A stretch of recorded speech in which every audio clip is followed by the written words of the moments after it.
Bonjour, bienvenue au domaine des dryades. L'objectif d'aujourd'hui, vous apprendre à faire du draw, effet de droite vers la gauche, adapté à votre niveau de jeu.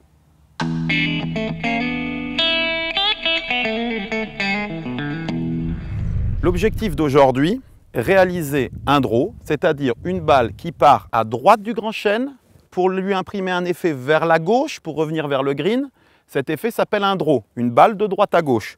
Il va falloir que ma balle parte dans le sens de la flèche blanche, donc le chemin du club, et il va falloir qu'elle se mette à tourner dans le sens de la flèche jaune, c'est-à-dire la position de ma face de club.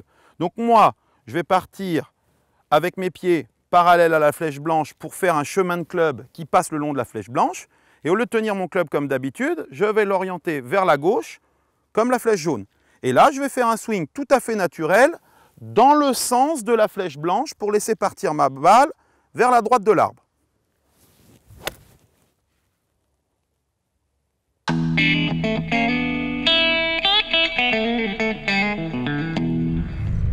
Pour ceux d'entre vous qui n'ont pas le bonheur de faire un mouvement parallèle à leurs pieds, c'est-à-dire les slicers, les donneurs de coups d'épaule, ceux qui serrent trop fort les mains et qui donnent des mouvements de violence avec le haut du corps, à chaque fois que vous frappez, votre chemin de club est à l'intérieur, c'est-à-dire qu'il vient de la droite vers la gauche. Donc quand vous êtes positionné le long du trait blanc, quand vous faites votre mouvement de balayage, ça passe le long du trait jaune et du coup, vous allez toujours avoir une balle qui tourne du côté opposé. Sans guérir votre mouvement, nous allons essayer de réussir à faire tourner la balle de droite à gauche malgré votre chemin de club qui est extérieur. Donc on va se placer encore plus que d'habitude vers là-bas parce que notre seul et unique objectif, c'est que malgré notre petit coup d'épaule, le balayage, malgré tous mes défauts, arrive quand même le long du trait blanc.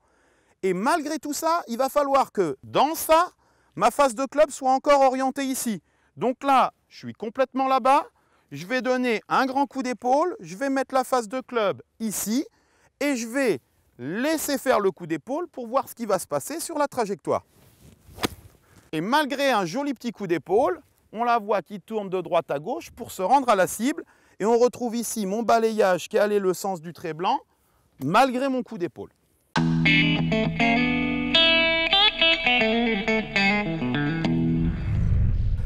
La seule problématique de cette méthode, c'est que la face du club, cette partie-ci, va se retrouver complètement refermée. Du coup, je n'aurai plus d'angle pour la faire voler.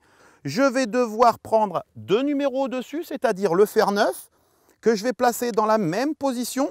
Et là, je vais me mettre en face de mon manche. Et là, on s'aperçoit que mon corps est complètement vers la droite, mais que grâce à mon coup d'épaule, je vais arriver le long du trait blanc.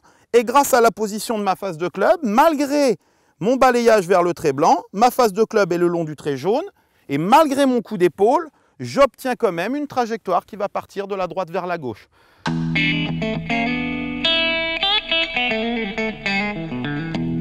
Je viens de vous donner quelques astuces afin de réussir à faire une trajectoire de droite à gauche en draw malgré vos défauts. Je vous recommande de prendre rendez-vous avec vos pros de façon à avoir le moins de défauts possible dans vos swings à compenser. Bon golf, à bientôt aux dryades.